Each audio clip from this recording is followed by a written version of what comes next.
बहुत समय पहले की बात है। बनारस में एक चर्चित दुकान पर लस्सी का ऑर्डर देकर हम सब दोस्त आराम से बैठकर एक दूसरे की खिंचाई और हंसी मजाक में लगे हुए थे। तभी अचानक 70 से 75 साल की एक बुजुर्ग महिला पैसे मांगते हुए हम लोगों के पास आकर खड़ी हो गई। उसकी कमर झुकी हुई थी, चेहरे की झुर्रियों में भूख तैर रही थी, नेत्र भीतर से धंसे हुए थे किंतु सजग थे। उनको देखकर मन में न जाने क्या आया कि मैंने जेब में सिक्के निकालने के लिए हाथ डाला। हाथ वापस खींचते हुए उनसे पूछ लिया, दादी लस्सी पियोगी? मेरी इस बात पर दादी कम अचंभित हुई और मेरे मित्र अधिक, क्योंकि अगर मैं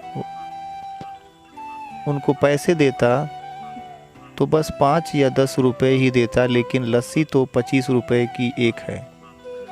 इसलिए लस्सी पिलाने से मेरे गरीब हो जाने की और उस बूढ़ी दादी के द्वारा मुझे ठग कर अमीर हो जाने की संभावना बहुत अधिक बढ़ गई थी। दादी ने सकुचाते हुए हामी भर दी और अपने पास जो मांग कर जमा किए हुए 6 से 7 रुपए थे वो अपने कांपते हुए हाथों से मेरी ओर बढ़ाए।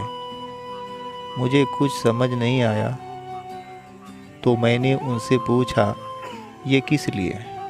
इनको मिलाकर मेरी लस्सी के पैसे चुका देना बाबूजी। भावुक तो मैं उसको देखकर हो ही गया था। रही बची कसर उनकी इस बात ने पूरी कर दी।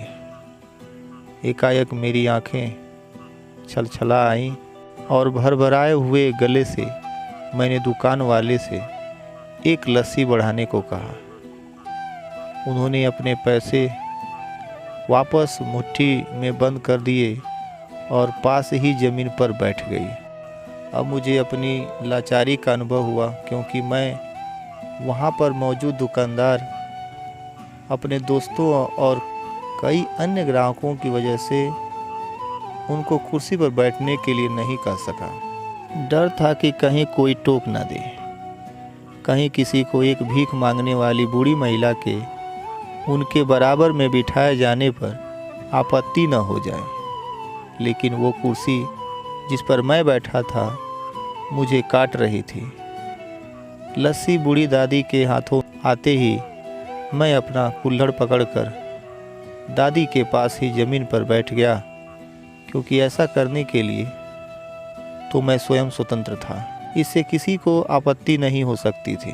हाँ, मेरे दोस्तों ने मुझे एक पल के लिए पूरा घूरा, लेकिन वो कुछ कहते उससे पहले ही दुकान के मालिक ने आगे बढ़कर दादी को उठाकर कुर्सी पर बैठा दिया और मेरी ओर मुस्कुराते हुए हाथ जोड़कर कहा, ऊपर बैठ जाइए साहब, मेरे यहाँ ग्राहक तो बहुत आते हैं किंतु इंसान कभी कभार ही आते हैं।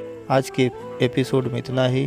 अगले एपिसोड में फिर मिलेंगे, तब तक के लिए नमस्कार।